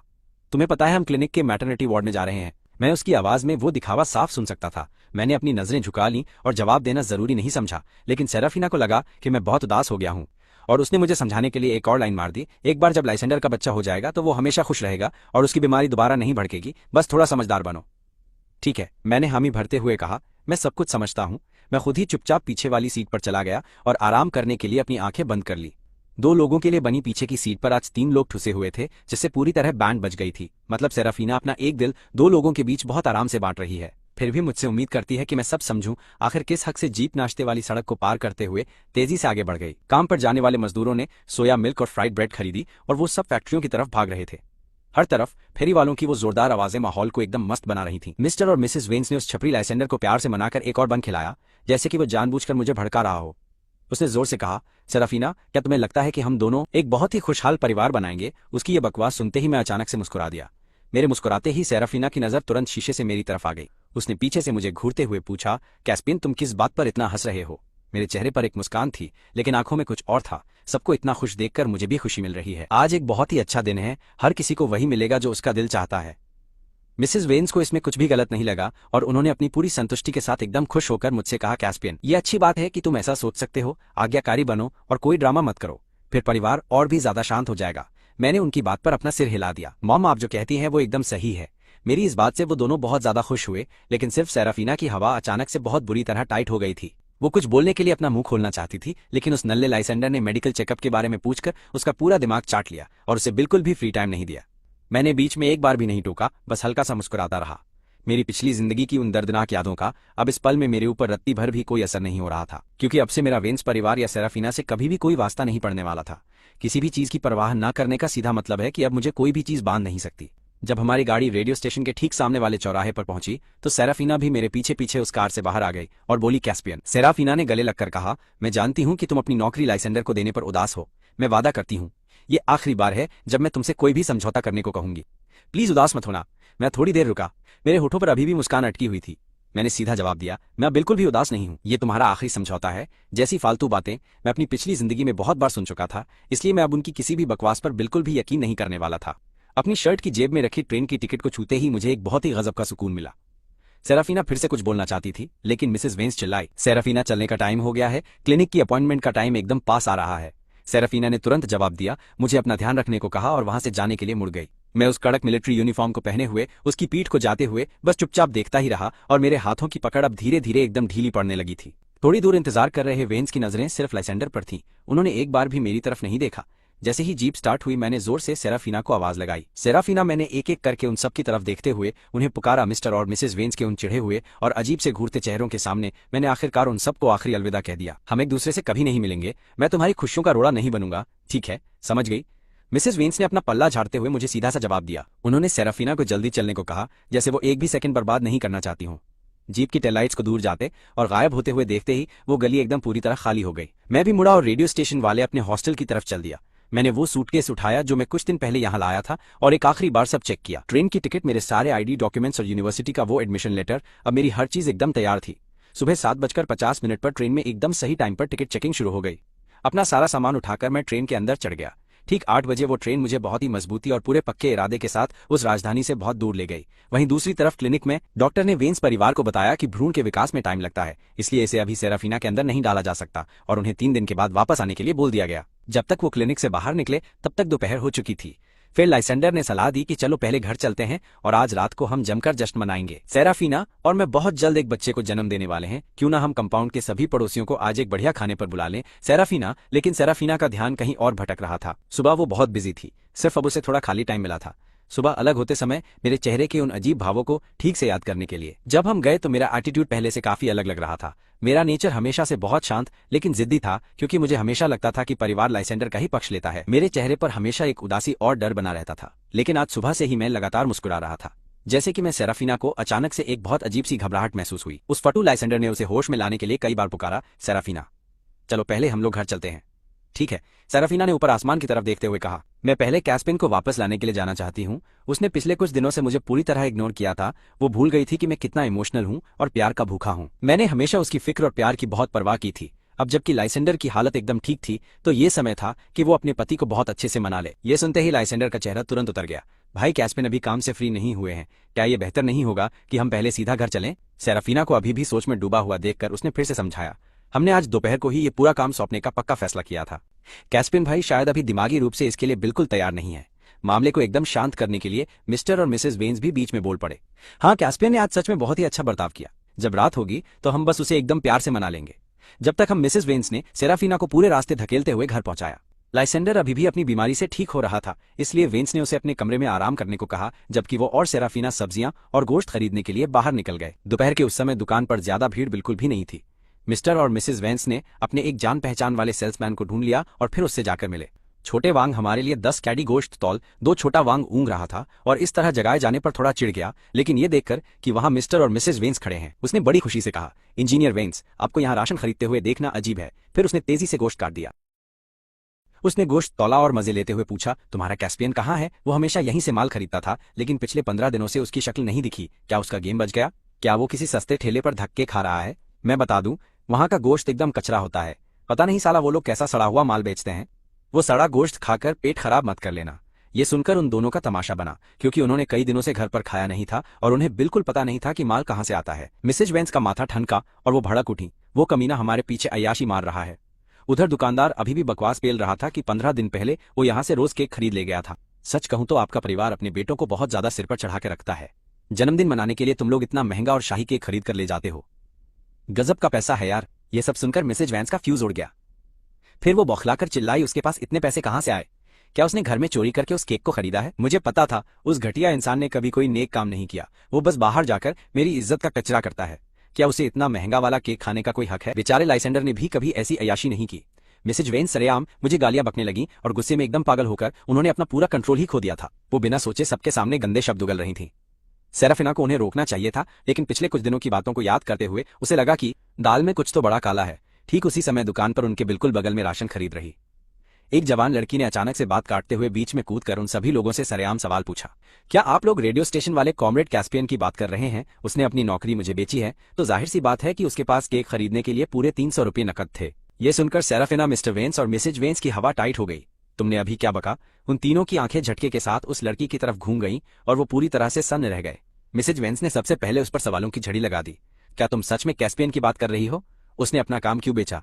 जवाब का इंतजार किए बिना वो चिल्लाई, वो बालिग है। इसका क्या मतलब है? क्या वो अभी भी लाइसेंडर से जलन खा रहा है? हमारा लाइसेंडर उसकी नौकरी चाहता था और वो इतना नीच है कि उसने उसे देने की बजाय सरेआम वो नौकरी बेच दी। उस क्लर्क ने मुंह बनाते हुए तंज कसा, कैसी जलन भाई? कैस्पियन ने एंट्रेंस एग्जाम दिया था और उनका सिलेक्शन भी हो गया है। वो भविष्य में बहुत पढ़े लिखे बुद्धिमान इंसान बनेंगे। उन्हें नौकरी की क्या कमी होगी? ये सब सुनकर उन तीनों ने एकदम चौंकते हुए कहा, क्या? मिस्टर और मिसेज वेन्स ने एकदम न यकीन करने वाले भयंकर शौक में चिल्लाकर कहा, उसने यूनिवर्सिटी का एंट्रेंस एग्जाम दे दिया। आखिर कब? वहीं सेराफीना के तो दिमाग का पूरी तरह से फ्यूज उड़ गया और उसे झटका लगा। उसके कानों में तेज सीटी बज रही थी। कॉलेज के एग्जाम और यूनिवर्सिटी जैसे ही उसे एहसास हुआ कि मेरा नाम इन 2 शब्दों से जुड़ा है, वो अपनी हालत पर बिल्कुल भी काबू नहीं कर पाई और बुरी तरह कांपने लगी, जैसे वो अपनी जिंदगी की सबसे जरूरी चीज खोने वाली हो। उसने उस लड़की का हाथ पकड़ा और बहुत ही ज्यादा घबराते हुए पूछा, क्या तुम्हें पता है कि उसने वो एग्जाम कब दिया था और क्या उसने कैपिटल वाली यूनिवर्सिटी चुनी है? लड़की ने अपना सिर हिलाया, मुझे बिल्कुल भी नहीं पता। फिर उसने सेराफीना को घूरते हुए कहा, कमांडर सेराफीना कैस्पियन आपके पति हैं। मैंने सुना है कि आप रोज उन्हें काम से लेने आती हैं। आप दोनों का रिश्ता इतना अच्छा है, फिर आप मुझसे ये सब क्यों पूछ रही हैं? क्या आपको सच में कुछ नहीं पता? ये सुनकर सेराफीना की बोलती एकदम से बंद हो गई।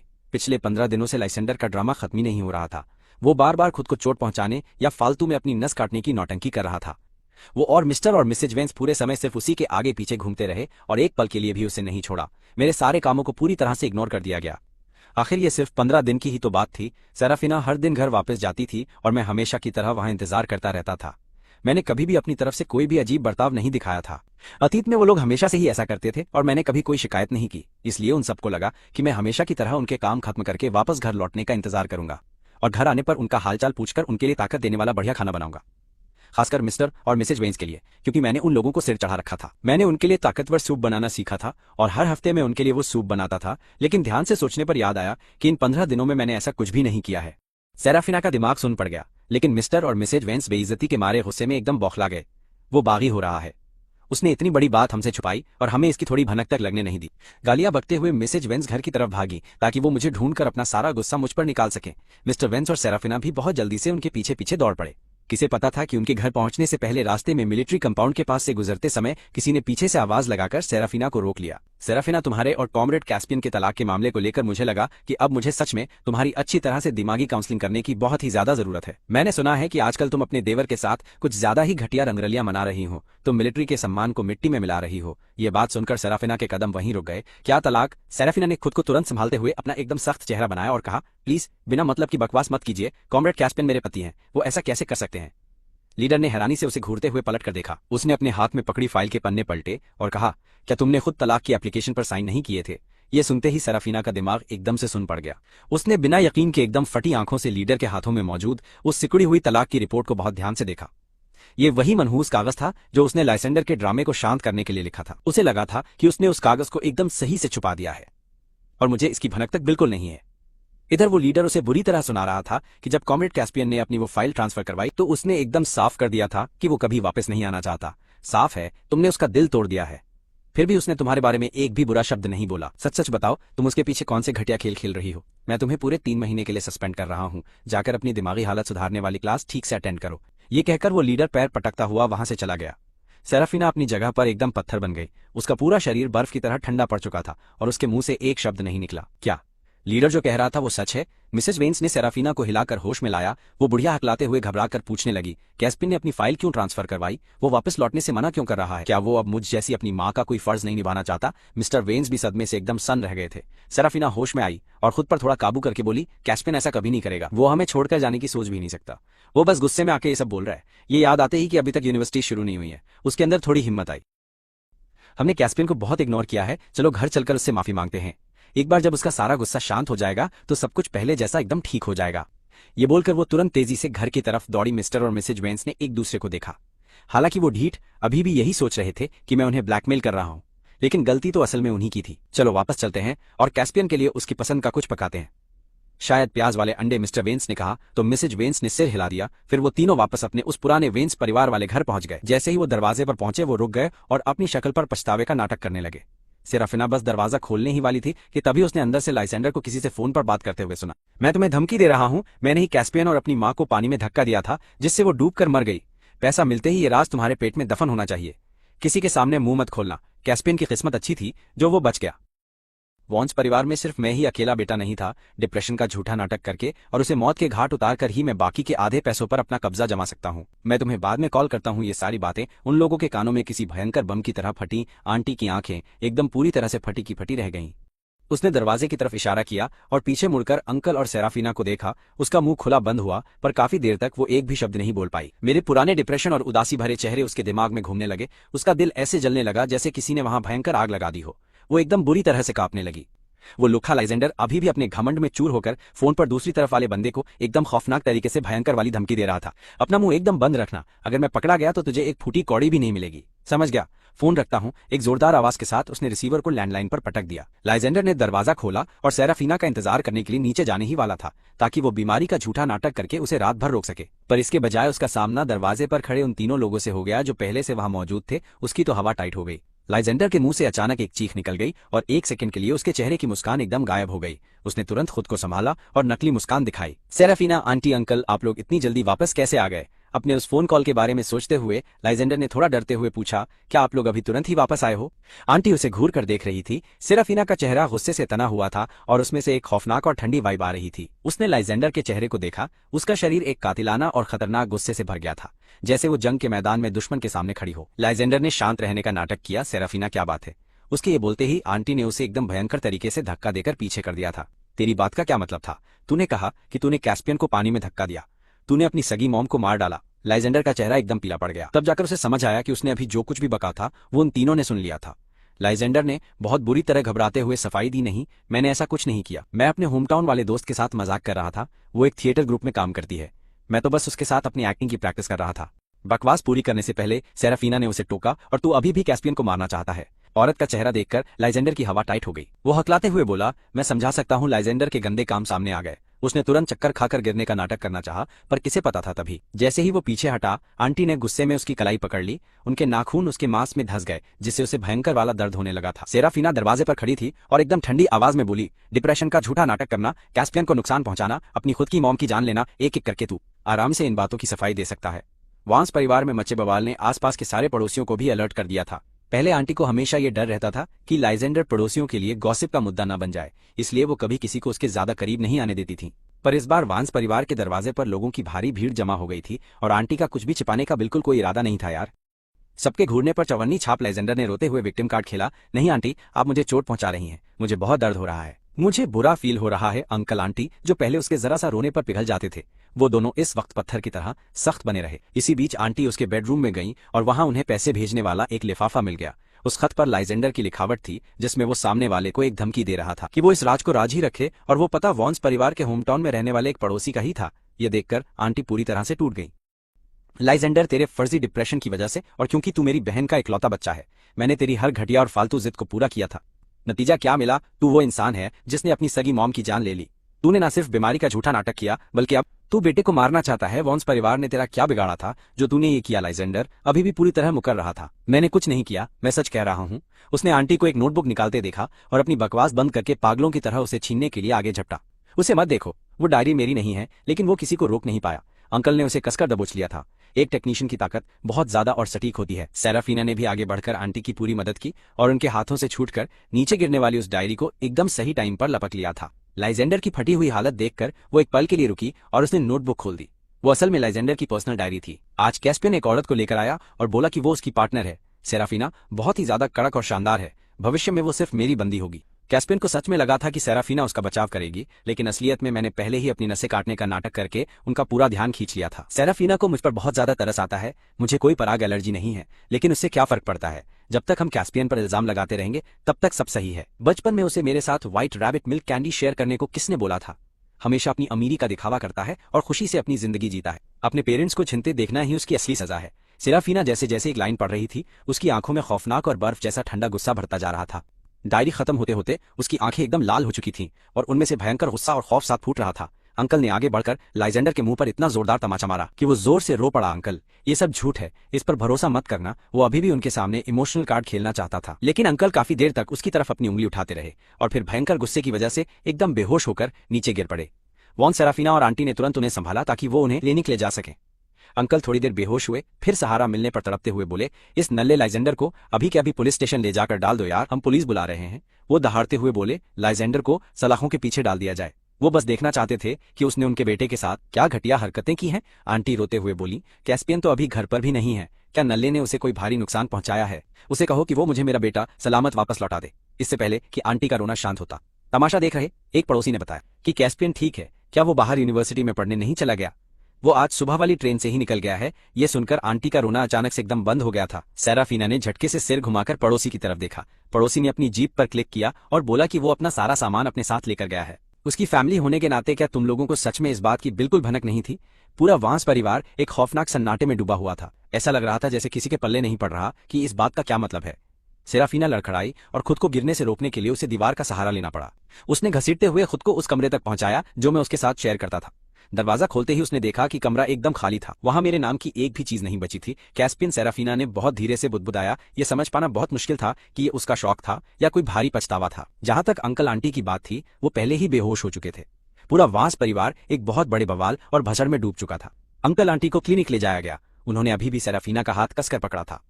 अंकल गिल्ट में पागलों की तरह खुद के चेहरे पर तमाचे मार रहे थे। सेराफीना, हमें किसी हाल में कैस्पियन को ढूंढना होगा। उसे ढूंढ कर लाओ और कहो कि वो घर वापस लौट आए। आंटी भी फूट फूट कर रोते हुए बोली, मैंने ही उसके साथ बहुत बड़ा अन्याय किया था। तुम बस कैस्पियन को ढूंढ लाओ। मैं अपने बेटे के सामने अपनी सारी गलतियों की माफी मांगना चाहती हूँ। सेराफीना ने किसी तरह अंकल आंटी के इमोशंस को शांत किया और फिर फाइनली उस हॉस्पिटल वार्ड से बाहर निकल कर आई। दरवाजे के ठीक बाहर पुलिस और मिलिट्री वाले उनका इंतजार कर रहे थे। एक पुलिस वाले ने आगे बढ़कर कहा, हेलो कमांडर, सेराफीना कामरेड लाइजेंडर पर अपने खुद के रिश्तेदारों की हत्या की कोशिश करने के इस एक केस के सिलसिले में हमें आपसे कुछ बहुत जरूरी सबूत और इस पूरी घटना की एकदम बारीकी से जानकारी चाहिए। सेराफीना ने अपनी भारी और थकी हुई आवाज में उनको सीधा जवाब देते हुए कहा, मेरे माता पिता अभी बहुत ज्यादा भावुक हैं, उन्हें शांत होने के लिए थोड़ा समय दीजिए। अगर आपके पास कोई भी सवाल हैं तो आप सीधे मुझसे पूछ सकते हैं। सबसे जरूरी काम अभी वॉन्स परिवार के होम टाउन में बात करना है ताकि हम पुराने चश्मदीद गवाहों को ढूंढ सकें। उसने लाइजेंडर की डायरी उन्हें सौंप दी और फोन पर कही गई उसकी एक एक बात उन्हें विस्तार से बता दी। इसके बाद वो पल भर झिझकी पर फिर उसने वांस परिवार के पिछले कुछ सालों के पूरे सीन और भसड़ का एकदम कच्चा चिट्ठा खोलकर सबके सामने रखी दिया। उसने साफ बताया कि कैसे उस नल्ले लाइजेंडर की फर्जी बीमारी के झांसे में आकर उसने आईवीएफ वाली घटिया मांग मान ली थी। बंदी ने हर एक बात एकदम खुलकर बता दी। उसे मालूम था कि उसके सारे कांड मुझे पहले से पता होंगे। बातें छिपाने से मैं वापस नहीं आऊंगा। एक भयंकर पछतावे और गिल्ट ने उस बंदी को पूरी तरह डुबो दिया था। उसे उस फट्टू लाइजेंडर के बेचारेपन के झूठे नाटक में अंधी होकर अपनी सोच और हरकतों में इतनी भारी गलती नहीं करनी चाहिए थी। उसने कभी नहीं सोचा था कि ये सब उस लुखे की मुझे जान से मारने की एक खौफनाक चाल थी। मेरा उस बंदी से इतनी बुरी तरह निराश होना और दूर भागने का फैसला करना एकदम सही था, क्योंकि उसने मेरे साथ बहुत बड़ा लोचा किया था। ये पूरा रायता फैलने के बाद कमिश्नर ने उसे अजीब नजरों से घूरा और बोला, ठीक है, हम इन सारे सबूतों की एक एक करके जांच करेंगे।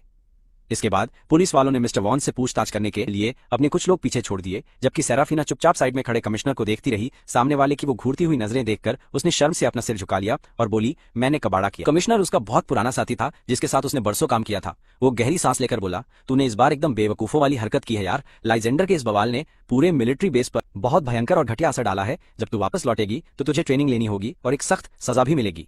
ये बात एकदम कन्फर्म है। सेराफीना को अपनी इस होने वाली सजा से कोई दिक्कत नहीं थी। कमिश्नर की पूरी बात खत्म होने के बाद ही बंदी ने बहुत ज्यादा डरते हुए धीरे से पूछा, क्या मैं जान सकती हूँ कि कैस्पियन कौन सी यूनिवर्सिटी गया है? सिर्फ अंकल आंटी नहीं, बल्कि वो बंदी खुद मुझे पागलों की तरह ढूंढना चाहती थी। पास्ट में जब भी मेरा फ्यूज उड़ता वो मेरे पास होती। उसने वादा किया था कि चाहे मेरी जिंदगी में खुशी हो या मेरा माथा ठनका हो, वो हमेशा मेरा साथ देगी। फिर भी मैं इतनी खामोशी और अपने फुल स्वैग वाले एटीट्यूड के साथ वहां से कल्टी मार गया था। मैंने कितनी भयंकर निराशा और दर्द झेला होगा कि मेरा सब कुछ हमेशा के लिए छोड़ने का मन कर गया। बस ये सब सोचकर ही उसका दिल भयंकर दर्द से तड़प उठा। लेकिन तभी कमिश्नर ने ना में अपना सिर हिलाया और बोला कि जब कामरेड कैस्पियन वहां से निकला था तो उसने साफ कहा था कि वो वापस नहीं आना चाहता। उसने दोनों वांस बुजुर्गों के लिए गुजारा भत्ता छोड़ा है और इस गारंटी पर साइन किया है कि उसकी आने वाली सैलरी का एक हिस्सा उन्हें भेजा जाएगा। उसने सिर्फ ऑर्गेनाइजेशन से ये रिक्वेस्ट की थी कि उसके पते को एकदम गुप्त रखा जाए। ऑर्गेनाइजेशन ने तुम्हारे परिवार की पूरी भसड़ का रिव्यू किया और उन्हें लगा कि उनके दिए पार्टनर ने उसे बहुत फंसाया, इसलिए वो मान गए। तुम पूछना चाहती हो कि वो कहाँ है? मैं भी तुम्हें ये बात बिल्कुल नहीं बता सकता हूँ। कैस्पियन वापस नहीं आना चाहता था। बंदी ने उसे हमेशा के लिए खो दिया था। सेराफीना को लगा जैसे उसके शरीर की पूरी ताकत ही खत्म हो गई हो और वो जमीन पर गिर पड़ी। वो एक सिपाही थी, उसे खून बहाने की आदत थी, आंसू बहाने की नहीं, लेकिन इस वक्त उसकी आंखें पूरी तरह से लाल हो चुकी थीं और उनमें से लगातार आंसू बह रहे थे। काफी देर बाद उसने अपना चेहरा छिपाने के लिए अपने हाथ उठाए। उसकी दबी हुई आवाज किसी चीखने वाले रोने जैसी लग रही थी और साथ ही एक मिन्नत जैसी भी, मेरा कैस्पियन यार वापस आ जा। उस छपरी लाइजेंडर के सारे जुर्म फाइनली सच साबित हो गए। ये सच था कि उसने अपने कजिन और अपनी सगी माँ को पानी में धक्का दिया था और अपनी माँ की जान ले ली थी। इस भयंकर और खौफनाक कांड की वजह से उस फट्टू को सीधा जेल में डाल दिया गया था। आंटी इस बात पर एकदम फूट फूट कर बुरी तरह रोईं, आधा अपनी बहन की दर्दनाक मौत के लिए और आधा अपने सगे बेटे का प्यार हमेशा के लिए खोने के गिल्ट में। अंकल ने भी टेक्नीशियन की अपनी नौकरी छोड़ दी थी और वो मेरा पता लगाने के लिए हर जगह लोगों से पागलों की तरह पूछताछ करते रहे। जहां तक सेराफीना की बात है, वो वॉन्स परिवार के घर में ही रही और उस छोटे से कमरे की रखवाली करती रही जो मेरा और उसका था। फिर उसने लगातार मिशन लिए और पूरे देश में भागती रही ताकि मैं उसे मिल जाऊं यार एकदम। इस बार बंदी सिर्फ अपनी गलतियां सुधारना चाहती थी। दूसरी तरफ ट्रेन में चढ़ने के बाद मैं भीड़ के बीच अपनी सीट ढूंढने में लग गया। फाइनली जगह मिलने पर मुझे समझ आया कि कोई पहले से ही मेरी सीट पर कब्जा जमाए बैठा है और वो एकदम जवान सा लौंडा था यार। सच मैं हल्की सी बहस करने के लिए एकदम तैयार था और बस सामने वाले को आवाज लगाने ही वाला था कि वो लड़का तुरंत खड़ा हो गया। कामरेड, ये आपकी सीट है ना भाई? मेरा माथा ठनका, फिर मैंने सिर हिलाया और अपने हाथ की टिकट आगे कर दी। वो लौंडा मुस्कुराया और बोला, तो फिर जल्दी से आकर बैठ जाओ भाई। सामने वाले ने तुरंत ऊपर हाथ बढ़ाया और ओवरहेड रैक पर बहुत तेजी से थोड़ी जगह बना दी। फिर उसने मेरा सामान रखने में भी मेरी मदद करने के लिए अपना हाथ आगे बढ़ा दिया था एकदम। इससे पहले कि मैं थैंक यू भी बोल पाता, उसने मुझे बैठने के लिए खींचा और इंसानों जितना अपना भारी भरकम सामान टेबल के नीचे धकेल कर बैठ गया और मुझे ऐसे घूरते हुए देखने लगा था यार। मुझे खुद को खाली नजरों से घूरते देख वो लड़का हंसा और बोला, डरो मत, अंदर वाली सीट मेरी है। मैं तुमसे बहुत पहले ही यहाँ पहुंच गया था भाई। यहाँ कुछ बड़े आदमियों ने हमारी दोनों सीटों पर कब्जा कर रखा था। मैंने उनसे पंगा लिया और लड़कर अपनी सीटें वापस छीन ली। सोचा तुम्हारी सीट भी बचा लूं ताकि तुम्हें फालतू भसड़ न करनी पड़े यार। ये सुनकर मुझे फाइनली समझ आया कि सामने वाले ने मेरी मदद की थी। मैंने जल्दी से अपना एहसान जताते हुए कहा, तुम्हारा शुक्रिया भाई, तुम सच में बहुत ही अच्छे इंसान हो। लड़के ने हाथ हिलाकर बात टाल दी और बोला, अरे नहीं, मुझे बस पंगे लेने में मजा आता है। उसका ऐसा बेखौफ और बिंदास अंदाज देखकर मैं अपनी हंसी नहीं रोक पाया। मैं जोर से हंस पड़ा। मुझे हंसते हुए देखकर वो लड़का काफी देर तक मुझे घूरता रहा, फिर बोला, कामरेड, तुम सच में बहुत ज्यादा हैंडसम लग रहे हो। अचानक से ऐसी जोरदार तारीफ सुनकर मेरे कान शर्म से एकदम लाल हो गए। मुझे ब्लश करते देख उस लड़के ने बात घुमा दी। मेरा नाम बानबी है, मैं साउथ सिटी से हूँ और पढ़ने के लिए नेशनल डिफेंस यूनिवर्सिटी में जा रहा हूँ। तुम कहाँ जा रहे हो? उसका ऐसा शानदार इंट्रोडक्शन सुनकर मैं सच में थोड़ा हैरान रह गया था यार। मैं भी नेशनल डिफेंस यूनिवर्सिटी ही जा रहा हूँ और मेरा नाम कैस्पियन है। ये सुनते ही बानबी एक्साइटमेंट में उछल पड़ा। क्या तुम भी नेशनल डिफेंस यूनिवर्सिटी जा रहे हो भाई? क्या कमाल का इत्तेफाक है, तुम सेना में भर्ती होने जा रहे हो या फिर साइंटिफिक रिसर्च के लिए। शायद हम दोनों एक ही क्लास में साथ पढ़ने वाले दोस्त बन जाएं यार। मैंने उसकी बिना रुके बकवास सुनी। वो अपनी सारी थ्योरी बता रहा था और उसके बोलने की स्पीड मुझे बीच में टोकने का मौका ही नहीं दे रही थी। उसकी ऐसी जबरदस्त एनर्जी देखकर मैं मुस्कुराए बिना नहीं रह सका और मैंने हाँ में सिर हिला दिया। शायद एक ही मंजिल होने की वजह से हम दोनों इतनी बढ़िया वाइब के साथ और भी ज्यादा खुशी से बातें करने लगे थे। ज्यादातर ये इसलिए था क्योंकि बारनबी की खुशी और एक्साइटमेंट एकदम कंट्रोल से बाहर हो रही थी। उसके हिसाब से चूंकि वो राजधानी में अपने रिश्तेदारों के साथ रह रहा था और पढ़ाई के दौरान उन्हें डिस्टर्ब नहीं कर सकता था, इसलिए उसने अपनी उम्र के ज्यादा दोस्त भी नहीं बनाए थे। अब फाइनली यूनिवर्सिटी में एडमिशन मिलने के बाद वो चिल मारने के लिए बहुत सारे नए दोस्त बनाना चाहता था ताकि लाइफ सेट रहे। बानबी ने अभी हाई स्कूल पास किया था और उसे तुरंत नेशनल डिफेंस यूनिवर्सिटी में एडमिशन मिल गया था। वो एकदम 18 का था, जबकि मैं 2 जन्मों का हिसाब लगाकर लगभग 23 का था। उसे देखना ऐसा था जैसे मैं किसी छोटे बच्चे को देख रहा हूँ। रास्ते भर मैं उसके साथ लगा रहा, इधर उधर की बातें करता रहा और सफर के नजारों के मजे लेता रहा। मुझे बिल्कुल भी पता नहीं चला कि टाइम इतनी जल्दी कैसे निकल गया। जब मैंने इस अनजान जमीन पर कदम रखा तो फाइनली मुझे लगा मैंने सच में सैकड़ों मील का सफर पार कर लिया है और एक ऐसी जगह पर आ गया हूँ जहाँ मैं पहले कभी नहीं आया। कैस्पियन भाई, भूख लगी है क्या? मैंने अभी 2 उबले हुए अंडे खरीदे हैं। बारनबी भीड़ से बाहर निकला और उसने एक गर्मा गर्म अंडा मेरे हाथ में थमा दिया। मैं अपने ख्यालों से बाहर आया, मुस्कुराया, उसके लिए अंडा छीला और सीधा उसके मुंह में ठूस दिया।